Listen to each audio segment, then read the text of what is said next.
शादी होने के लिए सिर्फ 10 ही दिन बचे थे कि पूरे गांव में मातम सा छा गया।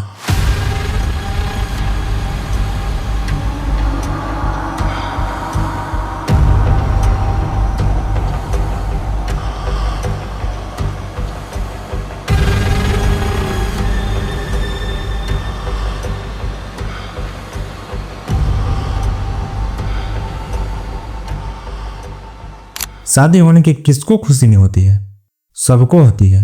सब धूमधाम से तैयारियां कर रहे थे। शादी के कार्ड सभी रिश्तेदारों के पास पहुंच गया था। अमृत बहुत खुश लग रहा था, लेकिन किसको क्या पता था क्या हो जाएगा।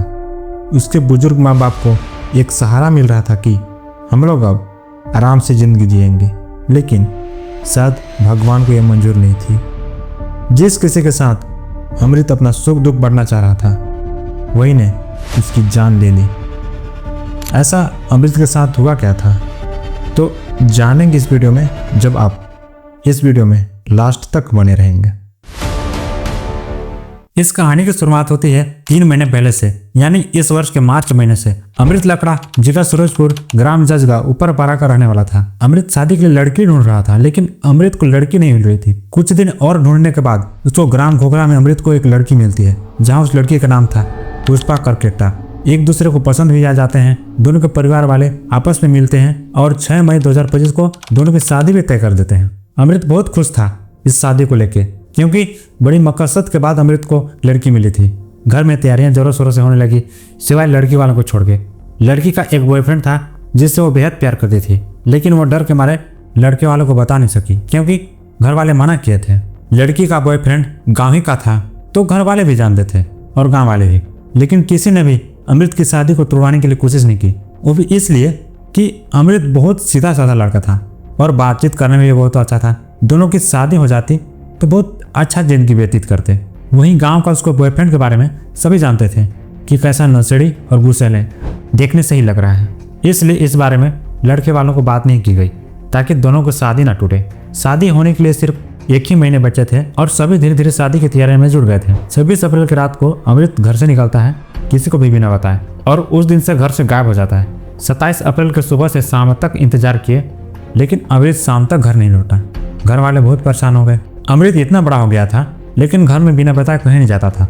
अगर जाता भी तो रात तक घर वापस जरूर आ जाता, लेकिन इस बार गया तो सुबह से शाम हो गया, लेकिन वापस नहीं आया। शाम को सभी रिश्तेदारों के पास अमृत के माँ बाप कॉल करवा के पूछते हैं, लेकिन सभी ने बोला मेरे घर नहीं आया है। यहाँ तक कि किसी दोस्त को भी नहीं बताया कि मैं कहीं जा रहा हूँ, और नहीं किसी को साथ में ले गया। अमृत के माँ बाप बहुत चिंतित हो गए, कहीं भी पता नहीं चल रहा था।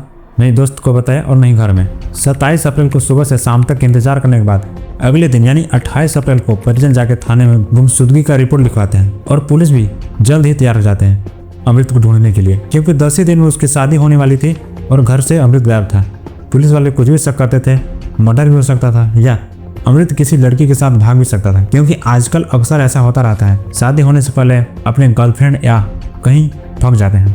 पुलिस बहुत ढूंढने की कोशिश की, लेकिन कहीं नहीं पता चल रहा था। 30 अप्रैल को लड़की के गांव घोघरा से किसी व्यक्ति के द्वारा पुलिस को जानकारी मिली है कि पुष्पा और उसका बॉयफ्रेंड बबलू को एक दुकान से रस्सी खरीदते हुए देखा गया है। पुलिस बिना देर के तुरंत पुष्पा को घर से उठाते हैं और लड़के को भी। दोनों को थाने ले जाकर पूछताछ करते हैं और दोनों बहुत डरे हुए रहते हैं। पूछने से बताया कि हम लोग आत्महत्या करने के लिए रस्सी खरीदे हैं। इस वजह से उन पर शक भी जा रहा था। जब पुलिस अपने तरीके से पूछना स्टार्ट किया तो सब बात सामने आ गई। पुष्पा और उसका बॉयफ्रेंड बबलू इस शादी को किसी भी हाल में होने नहीं देने वाले थे। दोनों एक दूसरे से बेहद प्यार करते थे, कभी बिछड़ना नहीं चाहते थे। दोनों बहुत कोशिश की घर वालों को मनाने के लिए, लेकिन नहीं माने। फिर दोनों ने क्या किया कि अमृत को रास्ते से हटाने के लिए महीने भर में साजिश रच ली। अमृत को मेला घूमने के बहाने मिलने बुलाए, लेकिन वो किसी काम के कारण नहीं आने पाया।